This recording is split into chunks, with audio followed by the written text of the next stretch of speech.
പെയ്തൊഴിഞ്ഞ മഴ പോലെ വന്ന നിലവേ. എൻ്റെ കണ്ണ, അറിഞ്ഞുകൊണ്ട് ഞാനൊരു തെറ്റും ചെയ്തിട്ടില്ല. എന്നിട്ടും എന്തിനാ എന്നോട് ഇങ്ങനെയൊക്കെ? നിനക്കും അറിയാവുന്നതല്ലേ, എൻ്റെ സ്ഥാനത്ത് ആരായാലും അന്ന് അങ്ങനെയല്ലേ ചെയ്തു പോകും. എന്തിനാ എല്ലാവരും എന്നെ പഴിക്കുന്നേ? നന്ദു പറഞ്ഞത് കേട്ടില്ലേ, വരുന്നുണ്ടെന്ന്. എന്നോട് പക തീർക്കാനാണത്രേ. അതിനു മാത്രം ഈ ശ്രീപാർവതി എന്തെങ്കിലും ചെയ്തിരുന്നോ? നിറഞ്ഞു തൂവുന്ന മിഴികളാലെ കണ്ണൻ്റെ മുന്നിൽ അവൾ കൂപ്പു കൈകളോടെ തൻ്റെ മനസ്സിൻ്റെ വേദന പങ്കുവച്ചു. പാറുവിനെ കാത്തെന്ന പോലെ കുറച്ചകലെയായി ദേവു നിൽപ്പുണ്ട്. ഇനിയും എന്നെ സങ്കടപ്പെടുത്തിയാലുണ്ടല്ലോ, ഞാൻ ഇങ്ങോട്ട് വരികയേയില്ല. തൻ്റെ മിഴികൾ അമർത്തി തുടച്ച് അവൾ പരിഭവത്തോടെ കണ്ണനെ നോക്കി പറഞ്ഞുകൊണ്ട് തിരിഞ്ഞു ദേവുവിൻ്റെ അടുത്തേക്ക് വന്നു. കഴിഞ്ഞോ? തൻ്റെ അരികിലേക്ക് പാറു എത്തിയതും ദേവു അവളെ കൂർപ്പിച്ചു നോക്കിക്കൊണ്ട് ചോദിച്ചു. എന്ത്? ദേവു എന്താ ഉദ്ദേശിച്ചതെന്ന് പാറുവിന് മനസ്സിലായില്ല. അല്ല, കണ്ണനോടുള്ള ഈ പരാതി പറച്ചിൽ, ഇതിപ്പോൾ നിന്റെ പരാതി കേൾക്കാനല്ലേ കണ്ണന് നേരമുള്ളൂ. തീർത്തും ഗൗരവത്തോടെയായിരുന്നു ദേവു പറഞ്ഞത്. എന്തെന്നാൽ പാറു പ്രാർത്ഥിക്കുന്നത് ദേവു ശ്രദ്ധിച്ചിരുന്നു. കണ്ണുനീരോടെ തൻ്റെ വേദനകളൊക്കെ അവൾ അവിടെ ഇറക്കി വയ്ക്കുകയായിരുന്നു. ഇപ്പോൾ 5 വർഷമായുള്ള സ്ഥിരം കാഴ്ചയാണ് ദേവുവിന് പാറുവിൻ്റെ കണ്ണുനീർ നടക്കു മുന്നിൽ ഒഴുക്കി വിടുന്നത്. പെണ്ണിനോട് എത്ര പറഞ്ഞാലും മനസ്സിലാകുകയുമില്ല. ഇന്നിപ്പോൾ കൂടുതൽ പരാതി പറയാൻ കാരണം നന്ദുവിനെ കണ്ടത് തന്നെയാണെന്ന് ദേവുവിനറിയാം. നിനക്ക് അങ്ങനെ പറയാം. എൻ്റെ സങ്കടങ്ങളൊക്കെ ഞാൻ പിന്നെ ആരോടാ പറയേണ്ടത്? ദാ, നീ തന്നെ എന്നെ വഴക്കു പറയുന്നു. വീട്ടിലും ആരോടും പറയാൻ കഴിയില്ല. സ്വപ്നം കണ്ട് ഞെട്ടിയാൽ പോലും ചേച്ചി കളിയാക്കുകയാ. പിന്നെ അമ്മ തിന്ന ചോറിനോട് നന്ദികേട് കാണിച്ചെന്ന് പറഞ്ഞ് ഇപ്പോഴും എന്നെ കുറ്റപ്പെടുത്താറുണ്ട്. പിന്നെ അച്ഛൻ, ഞാൻ പറയേണ്ട കാര്യമില്ലല്ലോ.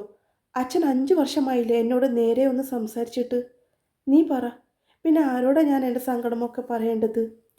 ദേവുവിനോട് പറയുമ്പോൾ പെണ്ണിൻ്റെ കണ്ണുകൾ വീണ്ടും നിറഞ്ഞു തൂവിയിരുന്നു. എൻ്റെ പൊട്ടിപ്പെണ്ണെ, നീ വന്നേ. ഇനിയും നടക്കും മുന്നിൽ നിന്നാൽ ശരിയാകില്ലെന്ന് കണ്ട് പാറുവിൻ്റെ കൈയും പിടിച്ച് ദേവു വേഗം ക്ഷേത്രത്തിൽ നിന്നും ഇറങ്ങി. പാറുവിൻ്റെ കൈയും പിടിച്ചു ദേവു നേരെ പോയത് അമ്പലക്കുളത്തിനടുത്താണ്. ഈ സമയം അവിടെ ആരും ഉണ്ടാകില്ല. വൈകുന്നേരങ്ങളിലായിരിക്കും കുളിയും തേവാരങ്ങളും. നീ ഇവിടെ ഇരുന്നേ. പാറുവിനെ കുളപ്പടവിലിരുത്തിക്കൊണ്ട് ദേവുവും അവളുടെ തൊട്ടരികിലായി ഇരുന്നു. ഇനി പറ നിന്റെ സങ്കടങ്ങളൊക്കെ, ഞാൻ കേൾക്കാം. ഇപ്പോഴും കണ്ണുനീരോടെ ഇരിക്കുന്നവരുടെ മുഖം തനിക്ക് നേരെ തിരിച്ചുകൊണ്ട് ദേവു ചോദിച്ചു. നീ എന്നെ കളിയാക്കുകയാണോ ദേവു? പറയുമ്പോൾ പാറുവിനെ വാക്കുകളിൽ ഇടർച്ചയുണ്ടായിരുന്നു. അല്ല പെണ്ണെ, നീ എപ്പോഴും ഇങ്ങനെ സങ്കടപ്പെട്ടിരുന്നാൽ എങ്ങനെയാണ്?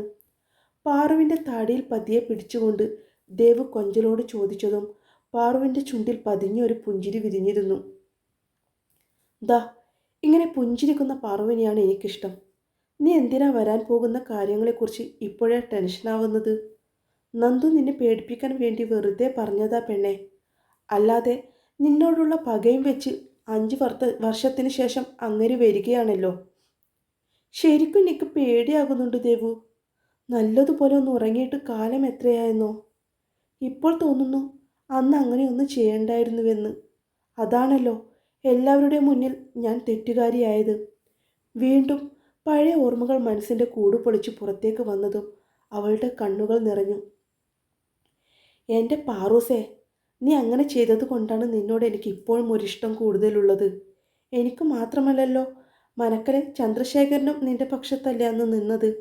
നീയാണ് ശരിയെന്ന് അദ്ദേഹം എല്ലാവരുടെയും മുന്നിൽ വിളിച്ചു പറഞ്ഞില്ലേ. പിന്നെ മറ്റുള്ളവർ അവിടുത്തെ ഉപ്പും ചോറും തിന്നിട്ട് അവരെ തന്നെ പഴി പറയുന്നത് ശരിയല്ലല്ലോ എന്നു കരുതി മാത്രമാണ് നിന്റെ അച്ഛനും അമ്മയും ഇപ്പോഴും നിന്നെ കുറ്റപ്പെടുത്തുന്നത്. അല്ലാതെ നിന്നെ മനസ്സിലാക്കാഞ്ഞിട്ടല്ല. നീ അന്നത് ചെയ്തത് ശരി തന്നെയാണ്. നീ എന്നല്ല, ഏതൊരു പെണ്ണും ആ സമയം അങ്ങനെ തന്നെയാണ് ചെയ്യേണ്ടതും. അല്ലാതെ വഴങ്ങിക്കൊടുക്കുകയല്ല വേണ്ടത്. ആ ദിവസത്തെക്കുറിച്ച് ഓർക്കുമ്പോൾ ദേവുവിന് വല്ലാത്ത അസ്വസ്ഥത തോന്നി. താൻ ലീവായി പോയ ആ ദിവസം, തൻ്റെ കൂട്ടുകാരിയെ തനിച്ചു വിട്ട ആ ദിവസം, അവളുടെ ജീവിതം പോലും ഇപ്പോഴും വേദനയിലാഴ്ത്തിയ ആ ദിവസം. എന്താ കുട്ടിയോളെ, പോകാനായില്ലേ? അതേസമയം തന്നെയായിരുന്നു നമ്പൂരിയച്ഛൻ കയ്യിൽ കുറച്ച് പൂക്കളുമായി അമ്പലക്കുളത്തിന് അടുത്തേക്ക് വന്നത്. ഇന്ന് ക്ലാസ്സില്ല, വീട്ടിലേക്ക് വൈകിപ്പോയാൽ മതി. നമ്പൂരിയച്ഛനെ കണ്ടതും രണ്ടുപേരും എഴുന്നേറ്റു. ഒപ്പം ദേവു നമ്പൂരിയച്ഛനോട് പറയുകയും ചെയ്തു. ആ, കൂടുതൽ ഇവിടെയൊന്നും ഇരിക്കണ്ടാട്ടോ, ഇന്നലെയും 2 മൂർഖനെ കിട്ടിയിരുന്നു. അത്രയും പറഞ്ഞുകൊണ്ട് നമ്പൂരിയച്ഛൻ അവിടെയുള്ള ഒരു ചെക്കിപ്പൂവും കൂടി പറിച്ചെടുത്ത് ക്ഷേത്രത്തിൻ്റെ ഭാഗത്തേക്ക് നടന്നു. വാ പോകാം. നമ്പൂരിയച്ഛൻ പോയി കഴിഞ്ഞതും ദേവു പാറുവിനെയും കൂട്ടി കുളക്കടവിൽ നിന്നും പാടവരമ്പിലേക്ക് നടന്നു. ദേവു, പറ്റുമെങ്കിൽ വൈകുന്നേരം ലൈബ്രറിയിൽ പോയാലോ? വീടെത്താനായതും പാറു ചോദിച്ചു. ഞാനത് നിന്നോട് പറയാനിരിക്കുകയായിരുന്നു. കഴിഞ്ഞ ആഴ്ച കൊണ്ടുവന്ന പുസ്തകം എനിക്ക് തീരെ ഇഷ്ടമായില്ല. കുറച്ച് വരികൾ വായിക്കുമ്പോൾ തന്നെ മടുപ്പ് തോന്നുന്നു. വൈകുന്നേരം വേറെ പരിപാടികളൊന്നുമില്ലല്ലോ, നമുക്ക് പോകാം. പാറുവിൻ്റെ വീടിൻ്റെ തിണ്ടുപടിയുടെ അടുത്തേക്ക് എത്തിയതും ദേവു ഒന്ന് നിന്നുകൊണ്ട് പറഞ്ഞു. പാറു മൂളിക്കൊണ്ട് തൻ്റെ വീടിൻ്റെ മുറ്റത്തേക്കുള്ള പടികൾ കയറാൻ തുടങ്ങി. അവളെ ഒന്ന് നോക്കിക്കൊണ്ട് ദേവു മുന്നോട്ട് നടന്നു. പാറുവിൻ്റെ വീടും കഴിഞ്ഞു 4-5 വീട് കഴിഞ്ഞാലാണ് ദേവുവിൻ്റെ വീട്. ദേവുവിൻ്റെ വീട്ടിലേക്ക് ചെറിയൊരു ഇടവഴി മാത്രമേ ഉള്ളൂ.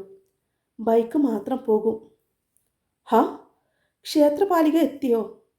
ഇടവഴിയും കടന്ന് വീട്ടുമുറ്റത്തെത്തിയപ്പോഴേ സ്വരം ദേവു കേട്ടു. ഇല്ല, ഏട്ടനെ കാത്തു നിൽക്കുകയായിരുന്നു.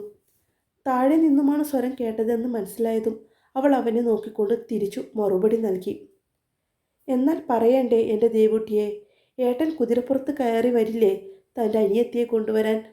ഹോ, അടിയന് അത്ര വലിയ സഹായങ്ങളൊന്നും ചെയ്യല്ലേ ഈ ഏട്ടൻ.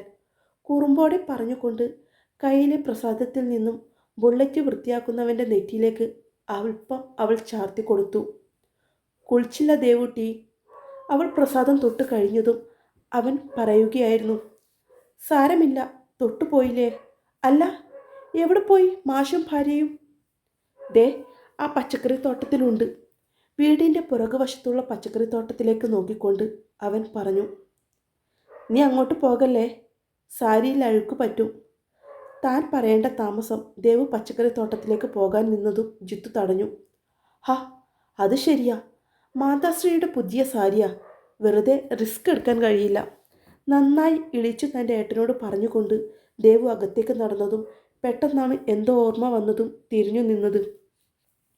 ഏട്ടാ. കോലായിൽ കയറി നിന്നവൾ തന്നെ വിളിച്ചതും എന്താണെന്നർത്ഥത്തിൽ വീണ്ടും ബുള്ളറ്റ് വൃത്തിയാക്കാൻ തുടങ്ങിയവൻ മുഖമുയർത്തി അവളെ നോക്കി. ഇന്നും ആ പൂതനയെ കണ്ടിരുന്നു. ദേവു ആരെയാണ് ഉദ്ദേശിച്ചതെന്ന് പെട്ടെന്ന് ജിത്തുവിന് മനസ്സിലായില്ല. അവൻ്റെ മുഖം സംശയത്താൽ ചുളിഞ്ഞു. മനക്കൽ നന്ദിതയെ. എന്നിട്ട്? ആ പേര് കേട്ടതും ഇഷ്ടമില്ലായ്മയോടെ ജിത്തു തിരിച്ചു ചോദിച്ചു. എന്നിട്ടെന്താകാൻ? പാറുവിനെ കരയിപ്പിച്ച് അവൾ പോയി. ഏത് സ്ഥിരം പല്ലവിയാണോ? അത്രയും നേരം തൻ്റെ അനിയത്തിയോട് കുസൃതിയോടെ സംസാരിച്ചവൻ്റെ മുഖം വലിഞ്ഞു മുറുകി. അതെ, പക്ഷെ ഇന്ന് വേറൊരു കാര്യം കൂടി പറഞ്ഞു. എന്താ പുതിയതായിട്ട് അവൾക്ക് പറയാനുണ്ടായത്? കയ്യിലെ അഴുക്ക് തുണി ദൂരേക്ക് കളഞ്ഞുകൊണ്ട് അവൻ ദേവുവിൻ്റെ അരികിലേക്ക് വന്നു. വരുന്നുണ്ട് മനക്കൽ ശിവദത്തൻ. ഹാ, നീ എത്തിയോ? രണ്ടുപേരും സംസാരിക്കുന്നതിനിടയിലാണ് ഒരു കൂട്ടയിൽ കുറച്ച് പച്ചക്കറികളുമായി മാഷും ഭാര്യയെ അംബികയും അവിടേക്ക് കയറി വന്നത്. എത്തിയല്ലോ പിതാശ്രീ. വലിഞ്ഞു മുറുകിയ മുഖത്തോടെ നിൽക്കുന്ന തൻ്റെ ഏട്ടനെ ഒന്ന് നോക്കിക്കൊണ്ട് അവൾ തൻ്റെ അച്ഛൻ്റെ അരികിലേക്ക് ചേർന്ന് നിന്നു. വാര്യത്ത് വീട്ടിൽ പത്മനാഭൻ മാഷിൻ്റെയും അംബികയുടെ മൂത്ത മകനാണ് ശ്രീജിത്ത് എന്ന ജിത്തു. അതിന് താഴെ ഗോവർദ്ധൻ എന്ന ഗോപു. അവൻ ഇപ്പോൾ നാട്ടിലില്ല. മൂന്നാമത്തെ മകളാണ് ദേവിക, എല്ലാവരുടെയും ദേവു. തറവാട് ഭാഗം വെച്ചപ്പോൾ തറവാട് വീട് പത്മനാഭൻ മാഷിനാണ് കിട്ടിയത്. അതുകൊണ്ട് തന്നെ മറ്റു അംഗങ്ങളൊന്നും തറവാട്ടിലില്ല. പോയി സാരി മാറു പെണ്ണേ. അച്ഛനെ പറ്റിച്ചേർന്നവളെ പതിയെ നീക്കിക്കൊണ്ട് അംബിക പറഞ്ഞതും ദേവു അമ്മയെ കൂർപ്പിച്ച് നോക്കിക്കൊണ്ട് കയ്യിലെ പ്രസാദം കയ്യിലേക്ക് കൊടുത്ത് അകത്തേക്ക് പോയി. പുതിയ സാരിയാ, ഞാൻ ഒരു തവണ പോലും ഉടുത്തില്ല. അകത്തേക്ക് പോയവളെ നോക്കിക്കൊണ്ട് അംബിക പറഞ്ഞതും ജിത്തുവും മാഷും പരസ്പരം നോക്കി ചിരിച്ചു. എന്തേ ചിരിക്കുന്നേ? മാഷിൻ്റെയും മകൻ്റെയും ചിരി കണ്ടതും അംബിക രണ്ടിനെയും കൂർപ്പിച്ചു നോക്കി. ഏയ് ഒന്നുമില്ലേ, മാഷ് പതിയെ അവിടെ നിന്നും തലയൂരി. അതെന്താ ചിത്തു, നിന്റെ അച്ഛൻ്റെ പറച്ചിലിൽ എന്തോ ഒരു കള്ളത്തരമുണ്ടല്ലോ. മാഷ് പോയി കഴിഞ്ഞതും ജിത്തുവിന് നേരെ വന്നു അംബിക. ഒന്നുമില്ല അമ്മേ, അച്ഛൻ അമ്മയെ ചൊറിഞ്ഞില്ലെങ്കിൽ സമാധാനം കിട്ടില്ലല്ലോ. അത്രയും പറഞ്ഞുകൊണ്ട് അവൻ വീണ്ടും തൻ്റെ ബുള്ളറ്റിൻ്റെ അടുത്തേക്ക് വന്നു. ജിത്തുവിനെ നോക്കി ചുണ്ടിലൂറിയ പുഞ്ചിരിയുമായി അംബികയും അകത്തേക്ക് പോയി. ഇതേ സമയം ബുള്ളറ്റ് വൃത്തിയാക്കുന്നവൻ്റെ മനസ്സിലേക്ക് അല്പം മുമ്പ് ദേവു പറഞ്ഞ കാര്യങ്ങൾ മാത്രമായിരുന്നു. മനക്കൽ ശിവദത്തൻ, തൻ്റെ പഴയ ബെസ്റ്റ് ഫ്രണ്ട്, വരുന്നു 5 വർഷത്തെ ഇടവേളയ്ക്ക് ശേഷം. അച്ഛൻ പോയോ അമ്മേ? കയ്യിലെ പ്രസാദവുമായി പാറു അകത്തേക്ക് വന്നതും കാണുന്നത് അമ്മയും ചേച്ചിയും ഡൈനിങ് ടേബിളിലിരുന്ന് ഭക്ഷണം കഴിക്കുന്നതാണ്. പോയി. ഇന്ന് ചന്ദ്രൻ സാറിന് എവിടെയോ രാവിലെ പോകണമത്രേ. കഴിച്ചുകൊണ്ടിരിക്കെ പാറുവിന് മറുപടി നൽകി ലളിത. കയ്യിലെ പ്രസാദം അവിടെയുള്ള പൂജാമുറിയിലേക്ക് വെച്ച് തൻ്റെ പിന്നു കുത്തിയ ഷാളെടുത്ത് സോഫയിലേക്ക് വെച്ചുകൊണ്ടവൾ TV ഓണാക്കി അതിൻ്റെ മുന്നിലേക്ക് ഇരുന്നു. കഴിക്കുന്നില്ലേ പാറു? കഴിക്കാൻ വരാതെ സോഫയിലിരുന്ന് TV കാണുന്നവളോട് അഞ്ചു ഉറക്കെ ചോദിച്ചു. വേണ്ട ചേച്ചി, വിശപ്പില്ല. എന്തോ മനസ്സിനൊട്ടും സുഖം തോന്നിയിട്ടുണ്ടായിരുന്നില്ല പാറുവിന്. വെറുതെ ഇരിക്കണ്ടല്ലോ എന്ന് കരുതി TVയുടെ മുന്നിൽ ഇരിക്കുന്നു എന്ന് മാത്രം. അല്ലെങ്കിലും ചിന്തയോടെ ഇരുന്നാൽ അമ്മയുടെ ഭരണിപ്പാട്ട് കേൾക്കേണ്ടി വരും. തുടരും. സ്റ്റോറി ഇഷ്ടമാകുന്നുണ്ടെങ്കിൽ കമൻറ്റ് ചെയ്യണേ. പതിയെ നമുക്ക് ലെങ്ത് കൂട്ടി വരാട്ടോ. മറ്റുള്ളവർക്കും സജസ്റ്റ് ചെയ്താൽ അത്രയും ഉപകാരം. അപ്പോൾ അടുത്ത പാർട്ടുമായി ഇതേ സമയം വരാട്ടോ.